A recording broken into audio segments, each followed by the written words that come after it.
Welcome everybody to World Affairs Wednesdays. We are delighted to have a special guest today, and Barb Drake is going to introduce him. Barb, would you like to start? Yes, you probably know Raja Krishnamoorthi as the congressman from Illinois' 8th District, Northwest suburban Chicago, who grew up in Peoria. I know him as that, but I also know him as one of our son's very best friends. I am fond of saying that Raja grew up in our basement. I remember his interest in public affairs way back then, and I took him and our son to a couple of events. And I'm glad Raja is serving in office now. In fact, those three very best friends are all in some sort of public service.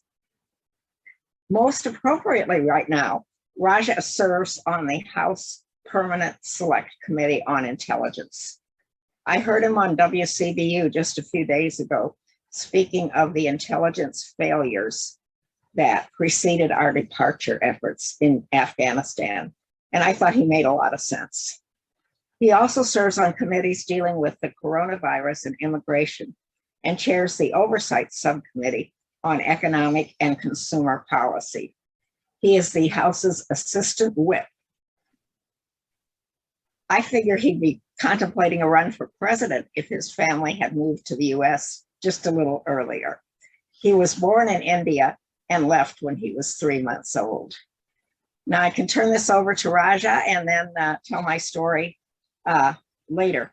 I know that you want to hear from Raja. He plans to address foreign policy for Illinois, foreign policy priorities for Illinois. That's an important topic, especially now. Angela will handle the questions. Raja. Hey, thank you so much, Barb and Bernie. It's great to see you. And great to see you. Thank you. And it's so nice to see everybody. Actually, it's so nice to, and I think Ralph Dalton was the one who originally reached out to us. So thank you, Ralph, and best to Libby and the entire family. I know so many of you, I don't know where to end, but I just want to say thank you so much for your friendship. And it's quite frankly, it's nice to be someplace where they can pronounce your name properly. And so, and it was through a lot of attempts. I have to tell you, this is a true story. When I first ran for office here in Illinois, I said to someone in Chicago, "Hi, my name is Raja Krishnamoorthi." And the person looking right back at me in Chicago said, "Roger Christian Murphy, very nice to meet you." And then they said, "I didn't know the Irish made it to India." And so in any case, it's so nice to be with you. And I was just in Peoria about a week ago for an Easter Seals fundraiser, and had a chance to see a lot of familiar faces and friendly faces. And so I really treasure my connection to Peoria and try to visit every chance I get. And I try to get Avantis every time I come. By the way, my staff is now aware of all the locations of the Avantis in Peoria. So we get carry out for everybody when I visit. Look, I'll try to keep my remarks very brief because I'm much more interested in hearing from you. I'll just touch on two quick subjects because I know there's so many that folks are interested in. One is my work on the House Select Committee on the coronavirus. I'm one of 7 Democrats and 6 Republicans that have been appointed by Speaker Pelosi and Kevin McCarthy to that committee. And basically, I'm trying to work myself out of a job as quickly as possible. And I think that right now we're dealing with a couple challenges on that front. One, just too many of our fellow Americans are not vaccinated. Roughly 93 million Americans who are eligible to be vaccinated have not been vaccinated. But the other challenge that I'm directly tackling, and I'm kind of leading the effort here, is trying to set up a program to help vaccinate the rest of the world. This is similar to a program that we set up through PEPFAR to deal with HIV/AIDS in Africa. George W. Bush led that effort. It became a huge bipartisan success. And I'm trying to do the same thing, except this time with COVID around the world. And my bill is called the Novid Act. It's a play on words, no more COVID, Novid. And it has a program to basically vaccinate 60% of the population of the world's 92 poorest countries. And 116 of my colleagues recently joined with me in calling for this particular act or legislation to be incorporated into the budget reconciliation process, which we're kind of going through now, and I can talk about it more later. It's a little bit of a complicated thing, except that this is a chance for us to get some very key priorities, including this one, through the House and the Senate and onto the President's desk. The other issue that I'm tracking very closely right now is Afghanistan. And I'm on the House Intelligence Committee. And so I've been briefed on this particular subject for years now. And I have to tell you that I agreed with both President Trump and President Biden on the general concept of withdrawing our troops from Afghanistan. However, I was appalled at the manner in which it has been done. I'm very distressed about the possibility that we might leave our allies and partners behind in Afghanistan, though I have to say that the President and the troops who are bravely serving in Afghanistan on our behalf have done a tremendous job in the last couple of days of evacuating almost 10,000 people per day, which is a very, very large number. But I'm still concerned. And so we can talk about that as well. And I'm working on roughly, at this point, the numbers changed by the day, but between 20 and 40 people, Afghan nationals, I'm trying to get out of Kabul every day at this point. And it's a big challenge, to say the least. So with that, I'd love to turn it back to you. I think that maybe I should just touch on one last thing, which is I'm an immigrant myself, as Barb mentioned. And so I think that an interest in the rest of the world is kind of baked into my DNA. And I think that, quite frankly, the Peoria Public Schools were instrumental in me cultivating my interest and nurturing my study of the subject, both in elementary school and high school, and talking with our group of parents of our friends, like the Drakes and the Showertys and the Daltons and everybody else, only reinforced all of those interests. So I want to say thank you, and I'll turn it back to you for questions. Barb, do you want to take the first question? Do you have a question to ask first as the introducer? Yes. Raja, I am interested in what you think needs to be done to permit some of those Afghans who helped the United States out to immigrate to the United States. Right now, I understand that's just about impossible.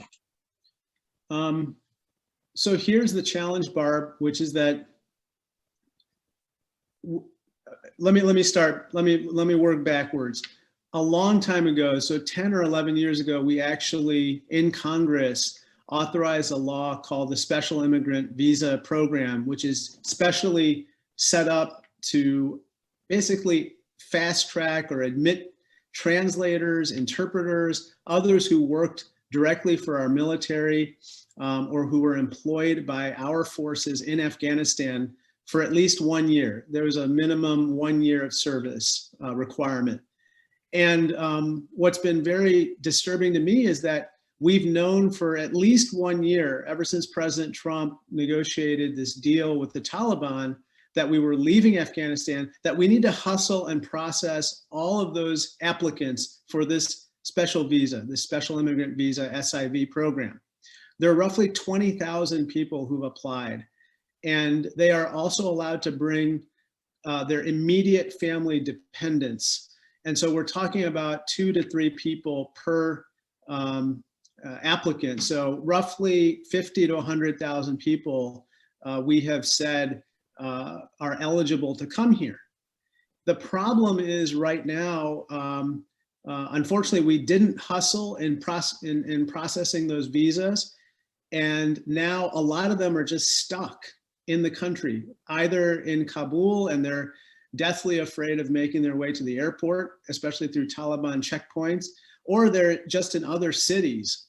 And so for them to make the trek to Kabul and then to the airport is a daunting task, to say the least.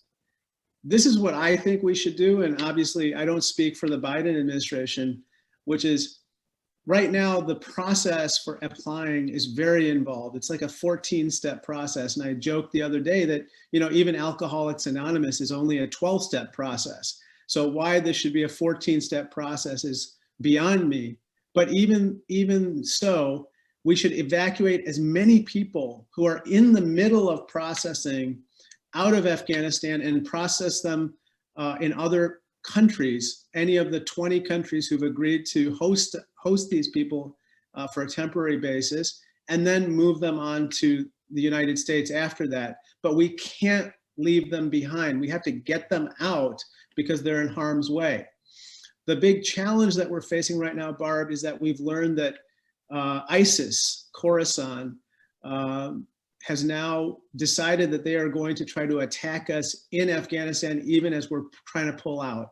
And there are credible threats in that regard.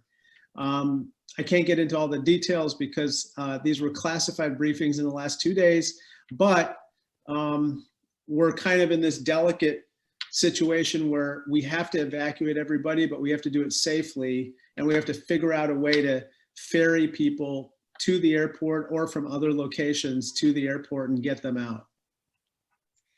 If I can ask a follow-on question to that, it's not really productive to say, you know, woulda, coulda, shoulda, because that's the past. But looking forward, you know, one of the things woulda, coulda, shoulda was with the people who do have successful applications for the special immigrant visa, there was a lot of resistance to allowing them to come to the United States under the previous administration, and that sentiment has not necessarily lifted.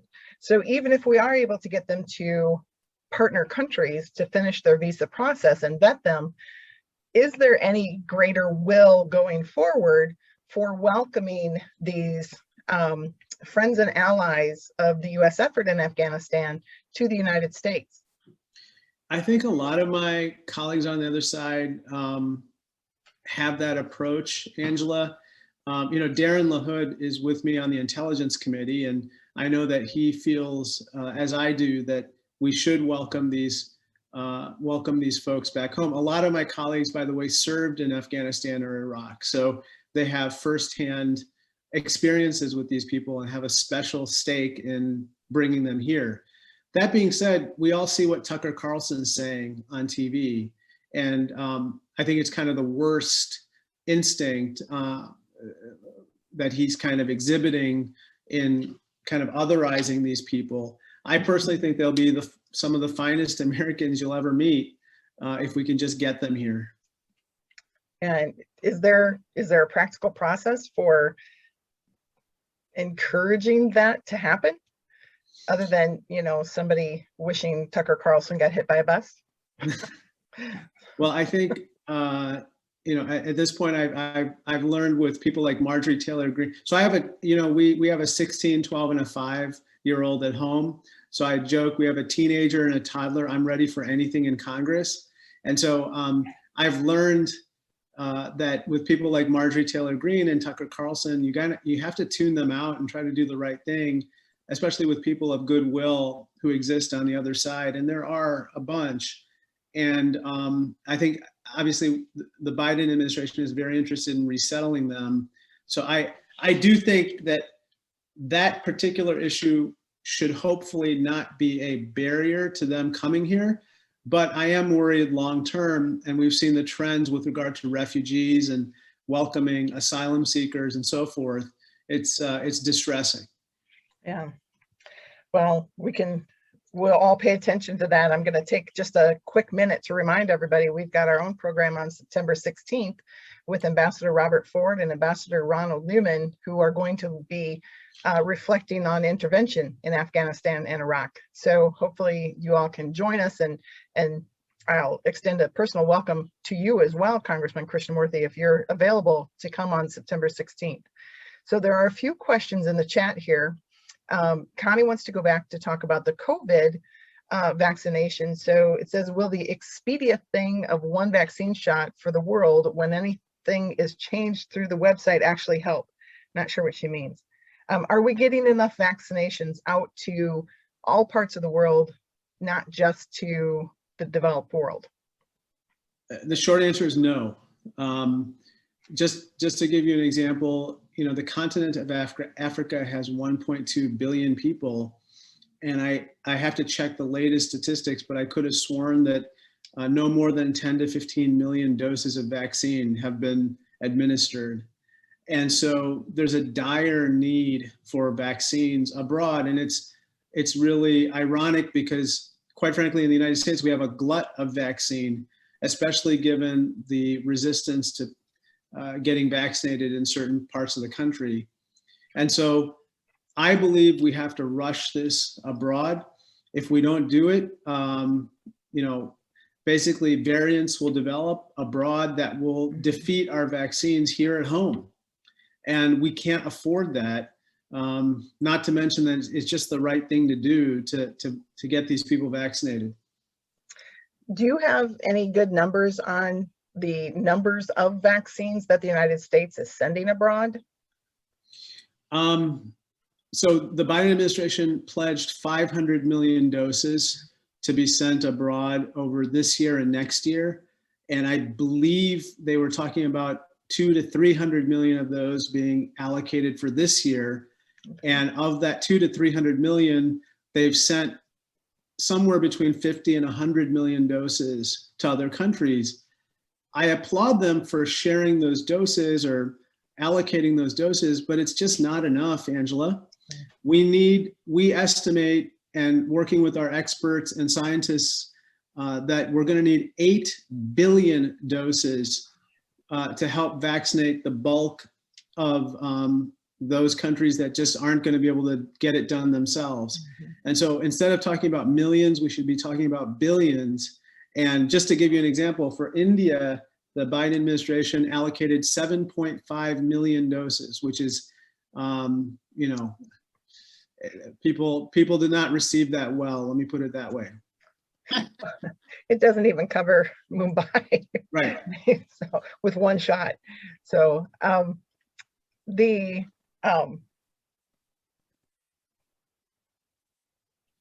sorry, I'm reading the next question. Shelley wants to suggest that we have a Peoria caucus in the House that you serve with Darren LaHood and Robin Kelly, and potentially Nikki Budzinski if she defeats Rodney Davis, and then we'll have a great Central Illinois caucus. Connie also asks about the 2 congressmen who went to Afghanistan last week. Did they want to get specific people out, or was it a distraction? I'm sorry, what was the 2 question? Congressmen, the fellow from Massachusetts and the fellow from Michigan who went to Afghanistan? Okay. You're probably maybe referring to Seth Moulton and Peter Yes. Meyer, possibly. Yes. You know, I think that, you know, members of Congress, especially veterans like Seth and Peter, probably wanted to see for themselves what's going on, and it often happens. I don't know the nature of their trip or what they saw, but you know, I think it's always a good thing for people to have their eyes on the situation directly, as opposed to always hearing about it secondhand. Well, and one of them's a Democrat and one's a Republican, so it wasn't some kind of a witch hunt or something like that. But it was a distraction because they needed security and that kind of thing. So paying attention is always good. We might have paid attention a little too late. And Dickey brings that up, or Alan Dickey brings that up, as we look at the failure of US military and political initiatives in Vietnam, Iraq, and now Afghanistan. What can be done differently in the future to avoid these kinds of failures in intelligence and policy? Well, gosh, That's a great question. I think the one thing that I've learned in my time serving in Congress and certainly on the Intelligence Committee is that, military power must be deployed very cautiously and only, in my opinion, in defense of our national interests or our own people. I think that what we've unfortunately engaged in, especially with Iraq, which I think is going to go down as perhaps the greatest foreign policy disaster of the 20th century, 20th century or 21st century, is that, that was a war of choice, and it was a war premised on horrible intelligence failures. And I think that the other thing that I've learned is that you can't impose a form of government on another people who just don't have the traditions or the interest or the cohesion to make it possible, such as in Afghanistan. What we found in Afghanistan is it's very tribal. The concept of a nation, Afghanistan, is almost a Western imposed concept on them. The one thing, quite frankly, that unifies them, if there's anything, is that they don't want outsiders. In this case, they call them infidels, the United States or the Soviets or the British, who were there for 100 years, to rule over them. And that's what the Taliban made maximum advantage of. If there's anything that held together the different factions, it's their united hatred of us. And so I think we have to do two things going forward. One, we have to exercise our soft power in concert with our allies. And that means, for instance, with regard to this global vaccination campaign, we absolutely have to do it. We have to do it with Europe and others. And we have to make sure that other countries see us doing it. Because, for instance, the Chinese government is doing it, and we don't want them to somehow increase their influence. The second thing I would say is we have got to stop propping up dictators and crackpots who are running other countries and who are running them into the ground and creating just terribly unstable situations in those countries long term. The best example that comes to mind is Haiti. We are responsible for what happened in Haiti, supporting dictator after dictator. And we have to live our values when it comes to how we support other nations or treat them, and certainly what we expect of them. I'm not saying that we expect everyone to be a great democracy, along the lines of the United States, although we have a lot of work to do in that department as well. But what I am saying is we have to be respectful of what's happening there and their own traditions. So a question about the intelligence community. Now that you serve on the Intelligence Committee, it's not a secret by many of the people who served under the past administration that the intelligence community was sharply restricted on what they could tell people. That intelligence, as long as it fit the story, was fine. If it didn't fit the story, we didn't want to hear it. Have you seen a change in intelligence collection and reporting? You don't have to give us any secrets, but do you feel like we might be a little more informed? Yes, and I think Avril Haines, the new Director of National Intelligence, is very capable. Bill Burns, the CIA Director, is also a seasoned hand. I think that they are much freer to give their unvarnished assessments of what's going on to the president, but also to Congress.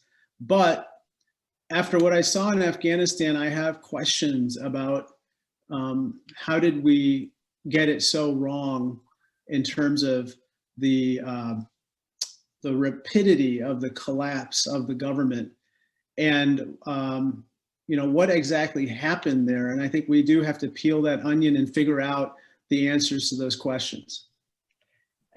And again, I'll tell everybody to come on September 16th, because I think we've got a couple of insiders who I think were probably caught off guard a little bit as well. Angela, could I follow up on that? Yes, please. Hi, Raja. Shelley Epstein here. Hey, Shelley. Can you give us your opinion of why things went so wrong? I mean, the Biden administration planned to leave. That was always in the plan. Yes, perhaps things devolved sooner, but they knew they were going to have thousands of people at the airport. They knew they were going to have thousands of people at these transit sites. How could that, what do you attribute that failure to? It's a great question, Shelley. And I think that, as you said, in the first instance, they completely failed to understand how quickly the Taliban was cutting deals with warlords across the country and having them surrender. Basically, they failed to understand that, Ashraf Ghani and his government were completely and utterly corrupt and incompetent, and that he was going to flee. Ghani was a goner within, hours of the Taliban reaching the outskirts of Kabul. I think the Biden administration, quite frankly, they didn't hustle soon enough in processing a lot of those visas. And some people say that the Afghan government had asked them not to process those visas so quickly so as to create like an exodus of people that would undercut the narrative that things were stable and, just great in Kabul. But I think that's just, if that was really the decision by the Biden administration in response to a request from Ashraf Ghani, I think that was a big mistake. Because obviously we as a country, we don't say to some applicant for a visa category from some other country, we don't look to their rulers in deciding how quickly we're going to process their visas. We process them. In this case, we should have processed them much more expeditiously. I think the final point that I would just make here is that I personally think that while I agree with Joe Biden that we should have pulled out the troops, we should not have set a date.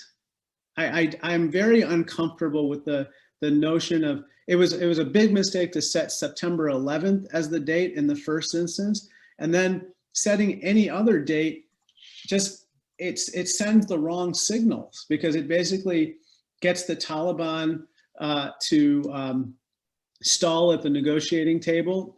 I don't know what we won in terms of any concessions from them at the negotiating table, by the way. I don't know about any ironclad assurances that Al-Qaeda is not returning to Afghanistan, for instance. So just a bunch of little and big things were happening, and they conspired to create a huge mess. That's a nice way to put it. A couple of questions deal with malinformation, disinformation, misinformation. Malinformation was used in the New York Times for the first time here. The Chinese and Russians, for example, are infamous for creating a smokescreen or spreading false information. For example, their latest is that the Pfizer and the Moderna vaccines might turn you into a zombie. So you should only get the Chinese and Russian vaccines because those are going to actually cure your illness. But it's symptomatic of a larger problem with the internet and cybersecurity. Are there ways that we could, what do you know about possibilities of teaching people internet competencies so that they recognize when things are false? Or is there a way? Is there a way to curb this by law at all? Or is it a societal problem that's here to stay? It's a great point, Angela. I think that obviously teaching our children and students and others, critical thinking skills is crucial in life, and certainly for navigating the internet. But honestly, I think that big tech has to police their platforms better going forward. I really think that there's going to be a move afoot in Congress to impose a greater burden of responsibility on Facebook, for instance, and Twitter to essentially do what they did during the election timeframe in terms of vetting some of the claims and information that were kind of being trafficked on their sites, but expanding that to other topics. Vaccines is a logical one because we see the tremendous malinformation or disinformation, and it has a tremendous negative public health effect. And so I think that we're going to move in that direction, especially if they don't get their acts together. It's a big concern for those of us who believe in the liberal democracy and the opportunity for people to be free thinking and not be censored, but to use the opportunities of your rational thinking to be more enlightened and not swayed by passions that are perhaps based on falsehoods. I think we might have reached our time limit here. It is 1 o'clock. Is there anything you would like us to know? Are there ways that we in Central Illinois can help you accomplish what you would like to be doing in the House or generally speaking for the United States? Well, thank you. That's so kind of you. I think if you could just keep in touch with us, let us know what's on your mind, stay engaged, and continue to put forward your ideas and thoughts, especially with your members of Congress. Some of you might have Sherry, some of you might have Darren LaHood, and tell them that you're paying attention. And that makes a huge difference, because when your members of Congress know, or your senators know, that you care about an issue, all of a sudden, if they weren't paying attention, they will start and they will care. I'll just give you an example. A group of Lebanese Americans came to me the other day, and one of them talked to me about what's happening in Lebanon, and it's just a complete humanitarian disaster. I was aware of it through my reading various periodicals and through the intelligence briefings that I was receiving. But when someone tells you their personal story, it really leaves an impression. So anyway, I've now taken that up among my various causes, that I want to see how I can be of assistance with regard to the disaster that's unfolding in Lebanon and Syria. And in any case, I just want to tell you that what you have to say makes a big difference. Thank you. And we probably will be hearing from Congressman LaHood as well. He's a good partner for us. So, but it's always a pleasure to hear from the other side of the aisle, as they say. Thank you, Congressman Krishnamoorthi. Too many C's and R's in there. Congressman Krishnamoorthi, thank you very much for joining us this afternoon. And I'll let you go to your next meeting as I wrap up. Thank you, Barb, for introducing us. And again, everybody, next week, we've got Ambassador Reina Torres Mendeville from the Mexican Consulate at noon next Wednesday. And then, of course, our big gala on the 16th.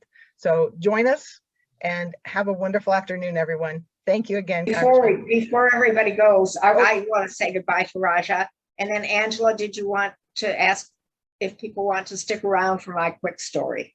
Yes, you might be embarrassed, Raja, but if you don't mind, we'll let you go, and then Barb can tell tales. Thank you, everybody. Right. Have a great night. Thank you. Bye. Thank you, Raja. Thank you. Bye-bye. Great to have you. Okay. This is one of my very favorite stories. Maybe I've told it before and you've heard it before, but in 2003, I got a call from Raja. I was the editorial page editor at the Journal Star at the time, and this was back in the day when we actually had an editorial page and we interviewed candidates prior to endorsing them. So Raja said he was working on behalf of a fellow Illinoisan who was contemplating a run for U.S. Senator in 2004. We had so many endorsement interviews, we were just overwhelmed. So Raja wanted to bring this fellow in for an interview. And I said, oh, Raja, if you were anyone else, I'd say, call me back next year. And if your guy is still interested if he's still running for Senate, bring him in. We'll talk to him then. But I can't say no to you. You grew up in my basement. So bring him in. I will give him 20 minutes. I told my staff this was a courtesy event, Shelley remembers this, and that they didn't have to attend. The courtesy 20 minutes went on to last an hour and a half.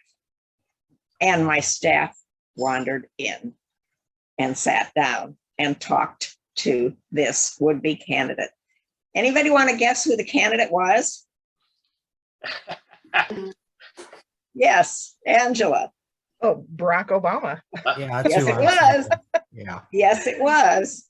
And it was a great interview. He, usually we were used to people coming in from Chicago and saying, this is what you need to do. This is what Peoria needs to do. Well, Obama was in the state legislature then. And what he said to us was, tell us 3 things. I think it was 3 things, maybe 4, that I could do to help people in this area.